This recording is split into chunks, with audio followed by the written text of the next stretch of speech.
Ustaz dari yang halal, itu aja yang haram susah. Kenapa sih harus selalu banyak alasan? Allah sudah menjamin, kenapa manusianya bikin susah? Paham sampai sini? Mau bergerak, aktivitas, datang rezeki. Ya, Anda lapar, haus. Kalau diam aja nggak akan selesai hausnya. Tapi kalau Anda ke belakang tanya, Pak, maaf saya tuh haus sekali. Keluarlah air minum dari DKM.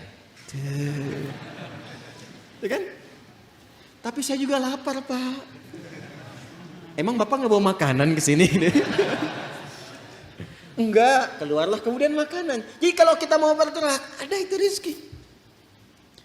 Anda keluar tuh. Begitu di perempatan jalan kan orang cuman prit, Anda parkir. Tiba-tiba dengan peluit itu baru keluar sedikit prit. Kadang dia nggak pakai peluit sekarang itu. Mundur, balas kiri, gitu kan? Kita tanya kenapa emang yang kanan kan sudah dibalas sama yang kiri. Balas kiri, balas jalan. Dengan kalimat gitu aja Anda mengeluarkan uang kan? Kasih oleh Anda 2.000. Makasih Pak. Kasih 5.000. Makasih Om. Ya? Udah pindah tuh. Kasih 10.000. Makasih Bos, gitu kan? Ya kan? Kebayang ya? Jadi kalau kita mau bergerak, sebetulnya rezeki itu turun.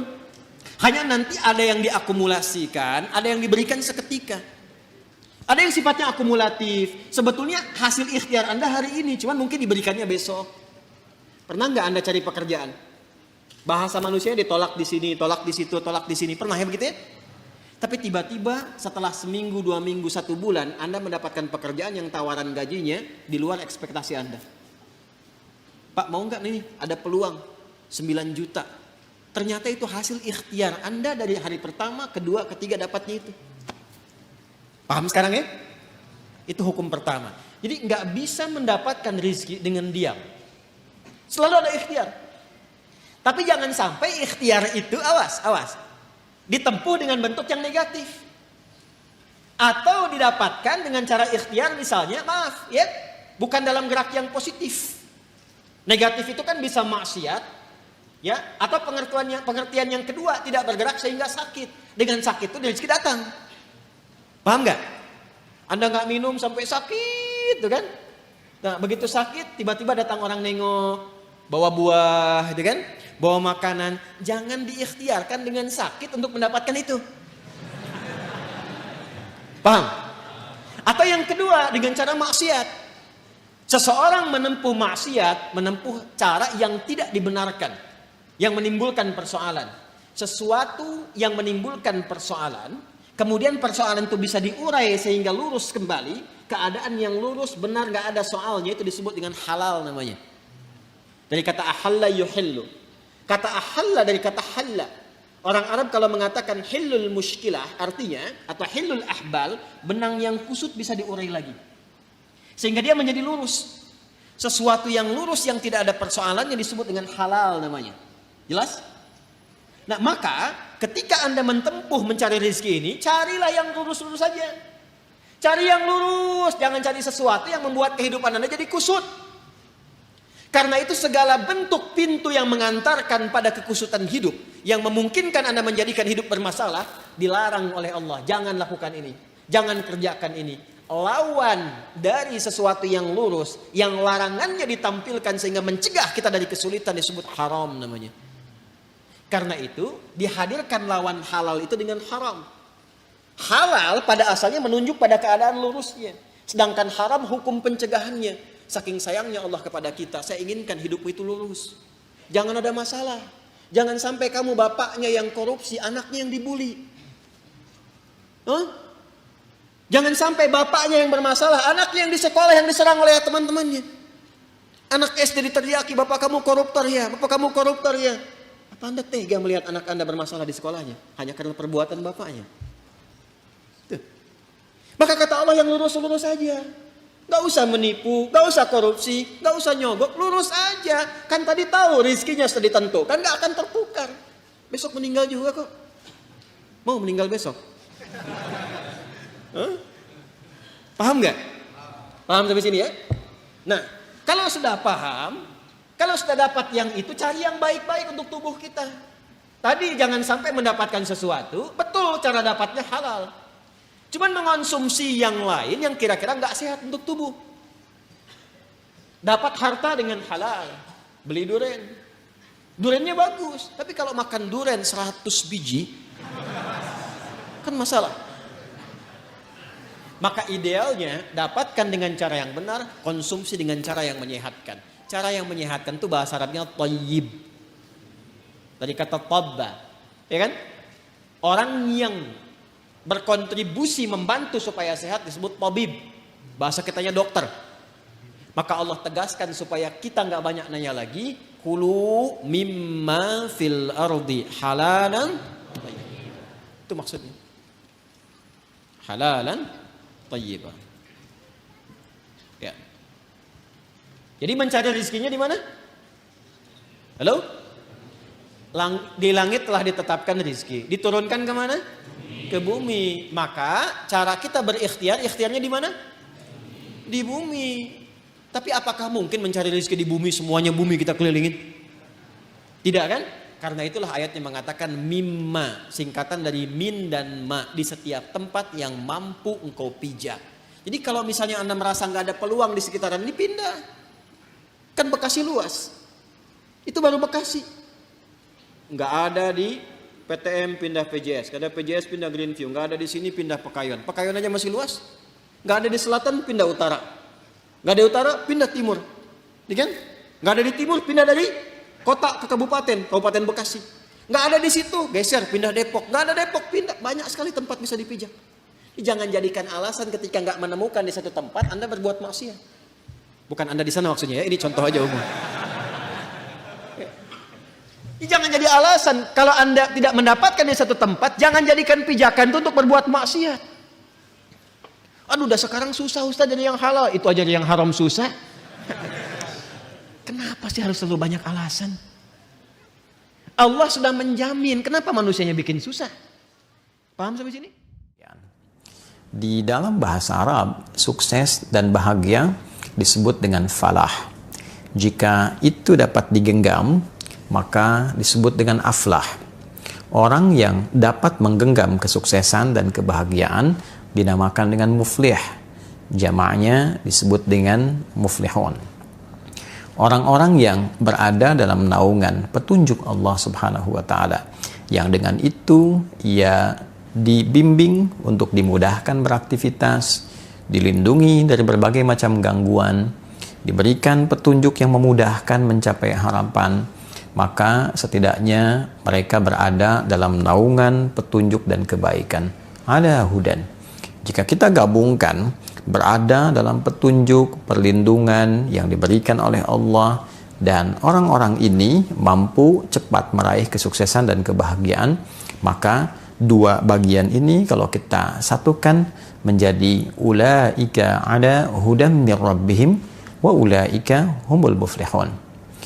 Kalimat ini tertuang dalam satu ayat yang utuh di dalam Al-Quran, yaitu surah Al-Baqarah di ayat yang kelima, sekaligus memberikan tanda kepada kita bahwa ada orang-orang yang sangat mudah beraktivitas, memiliki petunjuk yang jelas, dan cepat menggapai kesuksesan dan kebahagiaan. Siapa mereka itu? Bagaimana cara mendapatinya? Disinilah kita akan mencoba meringkas itu semua secara singkat dan padat tentunya. Teman-teman, ulaika, mereka itu. Maka dikembalikanlah mereka itu yang memiliki ciri-ciri pada ayat-ayat yang sebelumnya. Jika tadi ditampilkan capaiannya di ayat kelima, maka kita dapatkan di ayat keempat, ayat ketiga, dan ayat kedua yang merangkum seluruh langkah menuju kebahagiaan dan kesuksesan sejati dimaksud. Ada 5 hal yang kelimanya kita bisa sarikan khususnya dari ayat 3 dan 4 terkait dengan jalan cepat menuju kesuksesan dan kebaikan serta kebahagiaan yang sejati. Yang pertama, alladzina yu'minuna bil ghaib, yaitu orang-orang yang selalu mengupgrade imannya kepada Allah sekalipun Allah belum nampak secara langsung dalam pandangannya. Jadi syarat pertama seseorang ingin mendapatkan kedekatan dengan Allah, Sehingga ketika terbangun relasi yang dekat ini, aksesnya terbuka untuknya. Jika seluruh akses terbuka, maka tentu konsekuensinya kesuksesan, kebahagiaan mudah sekali didapat. Dalam kehidupan, ini bisa ditafsirkan dengan logika yang sangat sederhana. Anda memiliki akses dimanapun, dalam keadaan apapun. Akses yang mempercepat harapan dari apa yang ingin Anda capai. Tidak ada yang semisal dengan Allah, laisa kamitslihi syai'. Namun dalam kehidupan duniawi kita saja, orang yang punya akses kepimpinan mudah sekali mendapatkan beragam macam bentuk kemudahan dalam beraktivitas. Demikian seterusnya. Maka bagaimana dengan orang yang memiliki akses yang sangat kuat kepada Allah Subhanahu wa Ta'ala? Maka dengan akses yang kuat itu, kedekatan yang lebih itu, Allah pun membuka seluruh jalur-jalur kemudahan dalam berkehidupan. Baik itu di dunia, di alam kuburnya, sebelum wafat, wajahnya tersenyum. Saking bahagianya dia mendapatkan satu paparan keindahan yang akan dia raih setelah dia wafat itu.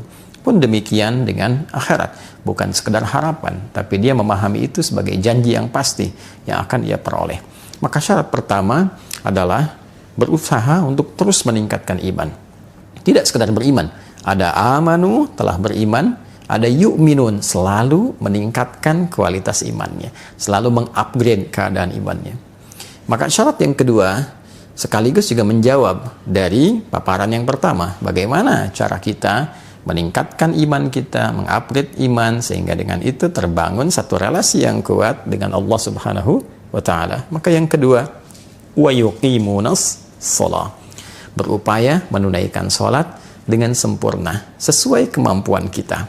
Maka ciri orang yang selalu berusaha meningkatkan iman dan membangun kedekatan lebih dengan Allah Subhanahu wa Ta'ala, pembuktian pertamanya dengan berupaya menunaikan sholat semaksimal mungkin, sebaik mungkin. Bisa berisi pemaknaan kuantitas. Ada orang yang mencukupkan sholat fardu saja. Yang penting subuh, zuhur, asar, maghrib, isya ditunaikan. Tapi orang-orang yang ingin meningkatkan keimanannya kepada Allah, membangun hubungan yang lebih dekat, lebih kuat, dia coba ikuti dengan sunnahnya. Sebelum subuh ada sunnahnya, ia kejar. Antara subuh ke zuhur ada sholat sunnah apa saja, ia coba rinci. Ia coba berusaha menunaikan sesuai kemampuannya. Kemudian sebelum zuhur ada sunnah apakah saja, setelah zuhur ada sunnah apa lagi. Pun demikian di asar, di maghrib, di isya, di pertengahan malam, sesuai kemampuan ia mengeluarkan tema-tema terkait dengan sholat, waktu-waktu terkait dengan sholat. Maka dia berusaha menunaikan. Berapa rakaat bisa dia tingkatkan. Pasti ada perbedaan. Orang yang sekedar menunaikan sholat fardu dibanding dengan yang menambah, meningkatkan dengan sunnah, akan terasa perbedaan pada dirinya. Dan dengan perbedaan itu terasa konektivitas hubungan yang terbangun antara seorang hamba dengan Allah Sang Pencipta pasti juga berbeda. Dan dampaknya akan lain. Orang-orang yang memiliki konektivitas yang baik dengan Allah, melatih pertama kali dengan kuantitas, dengan jumlah, setelah itu akan berpengaruh pada kualitas.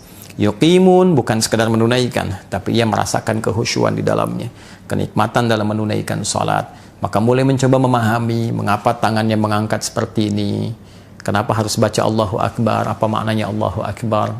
Kemudian juga dia berupaya memahami iftitah, berusaha memahami Al-Fatihah, sehingga 3 bagian tubuhnya berfungsi secara maksimal saat menunaikan sholat.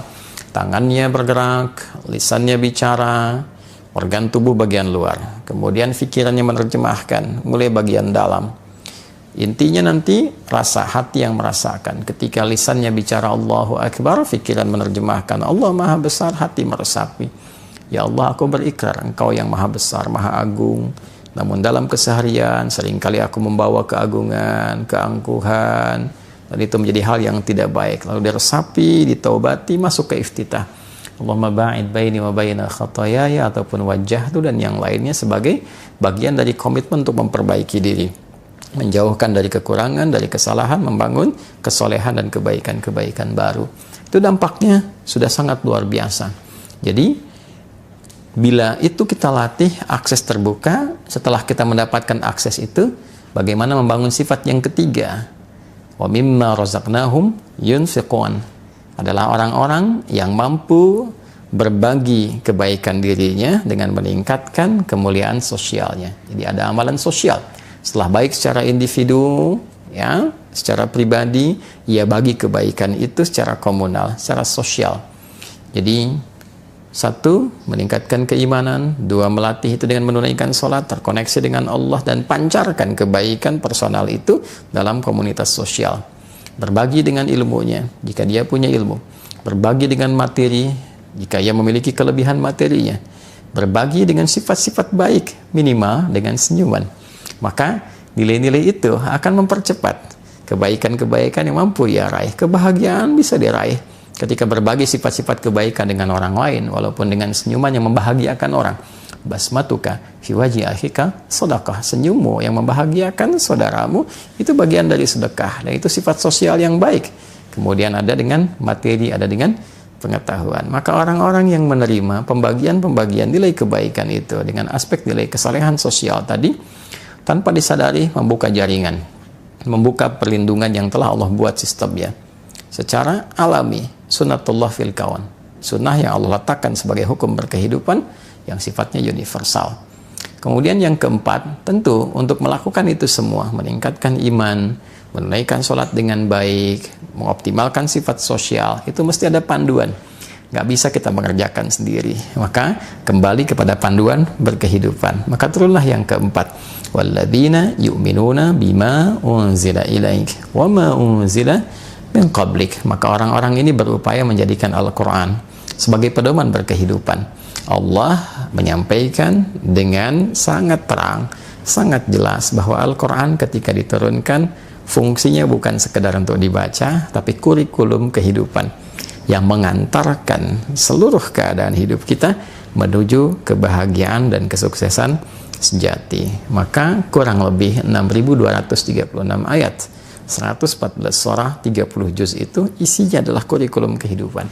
Kita keluarkan tema-tema kehidupan dari ayat-ayat yang sangat indah itu, yang terang dan jelas petunjuknya secara tematik. Tema tentang pokok kehidupan, tentang fungsi tubuh kita, bagaimana mata harus melihat, telinga mesti mendengar, lisan berbicara, sampai ke ujung kaki. Bagaimana panduan dalam menjalani aktivitas hidup sebagai seorang misalnya profesional, dia pebisnis, ada lagi yang di birokrasi, di diplomasi, ada yang mengajar, ada yang berdagang, dan sebagainya. Dikeluarkan ayatnya, lalu dilihat detailnya pada petunjuk kehidupan Nabi Sallallahu Alaihi Wasallam, dan belajar orang-orang terdahulu ketika menjalankan petunjuk di eranya seperti apa hasilnya.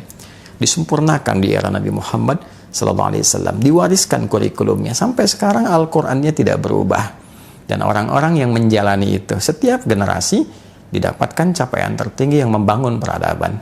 Sebaliknya, ketika itu dijauhi, apalagi ditinggalkan, na'udzubillah, maka yang muncul ketertinggalan, kemudian kejatuhan, terjerembab. Silahkan lihat perjalanan sejarah. Semakin warisan itu digunakan, semakin cepat mendapatkan satu kemajuan, kecerahan, dan kebaikan. Dan ketika jatuh peradaban itu, riset menunjukkan kejatuhan itu diakibatkan oleh terlenanya pada dunia yang dirasakan dan mulai menjauh dari kurikulum kehidupan yang telah digariskan dalam Al-Quran. Kemudian yang kelima, yang terakhir adalah wabil akhirati hum yuqinun. Mereka yakin dengan kehidupan akhirat sehingga menjadikan akhirat sebagai proyek yang terpenting dari semua berbagai macam perjalanan hidup yang dilalui. Tentunya akhirat adalah ujung kehidupan kita. Setiap kita berpindah ke satu tempat, kita akan menyiapkan bekal. Ingin liburan ke kota lain saja, kita menyiapkan bekal. Ingin liburan ke negara lain, kita menyiapkan bekal. Tujuannya saat tiba di tempat itu, kita mendapatkan kehidupan yang memberikan kenyamanan. Pertanyaan akhirnya adalah, di tempat kita terakhir berkehidupan dan tidak ada tempat lagi untuk kita tuju, tidak ada perpindahan lagi, abadi ada di situ, bekal apa yang sudah kita siapkan? Maka orang cerdas adalah orang yang berupaya mencari bekal terbaik di setiap tempat yang akan ia tinggali, sekalipun hanya transit. Dan di antara yang tercerdas itu, ia mengumpulkan bekal paripurna untuk tempat abadinya, dan di tempat itulah dia akan hidup selamanya dan tidak berpindah ruang kembali. 5 ini, jika dihadirkan dalam kehidupan kita, maka menghadirkan ayat yang kelima. Ulaika, mereka itu yang mampu meningkatkan keimanannya kepada Allah dengan berupaya melatih itu melalui penunaian sholat yang baik, lalu mengoptimalkan nilai-nilai itu dalam konteks kehidupan sosial, menjadikan Al-Quran sebagai panduan hidup, melihat pada praktik di zaman-zaman dulu ketika dipraktikkan dengan nilai kekinian sesuai dengan eranya, lalu menjadikan akhirat sebagai proyek terbaiknya.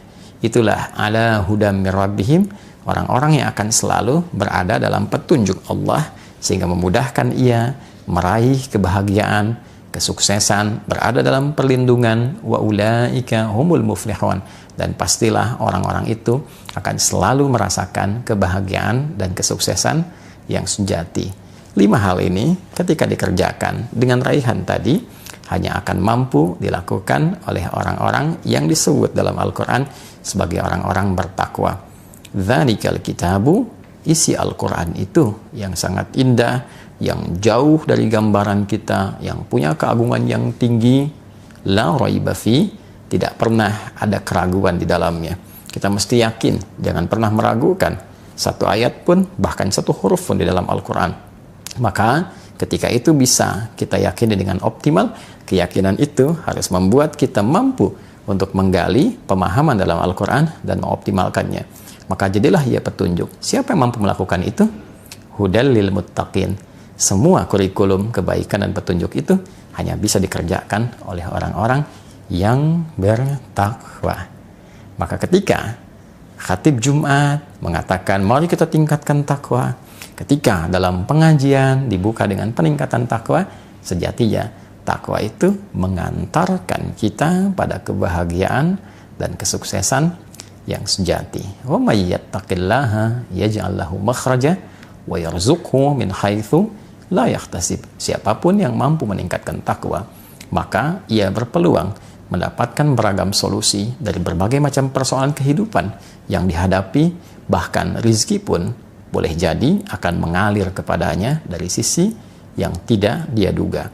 Wattaqullaha la'allakum tuflihun. Tingkatkanlah takwa kalian kepada Allah, maka kalian akan cenderung mendapati kesuksesan dan kebahagiaan yang sejati. Wattaqullaha wa yu'allimukumullah. Tingkatkanlah takwa kalian kepada Allah, dan Allah akan berkenan mengajarkan pada kalian pengetahuan-pengetahuan yang baru. Takwa ada pada pengetahuan, takwa ada pada kebahagiaan, takwa adalah solusi berkehidupan. Pertanyaannya, siapa di antara kita yang mengaku sebagai insan beriman? Terlebih menyimak video ini yang berupaya memotivasi dirinya untuk meningkatkan takwanya kepada Allah dan mendapati janji Allah sebagai sesuatu yang pasti untuk diraih. Semoga berkenan. Maafkan saya, Adi Hidayat. Assalamualaikum warahmatullahi wabarakatuh. Alhamdulillah, ikhwan cerah mana sekalian. Ceramah ini menjelaskan bahwa jalan menuju kesuksesan dan kebahagiaan sejati falah adalah dengan meningkatkan takwa melalui 5 pilar utama. Menguatkan iman kepada Allah, menunaikan salat dengan kualitas dan kekhusyukan, menebarkan kebaikan sosial, menghadirkan Al-Quran sebagai pedoman hidup, serta meyakini akhirat sebagai tujuan akhir. Dengan takwa inilah hidup berada dalam petunjuk, perlindungan, dan keberkahan dunia hingga akhirat.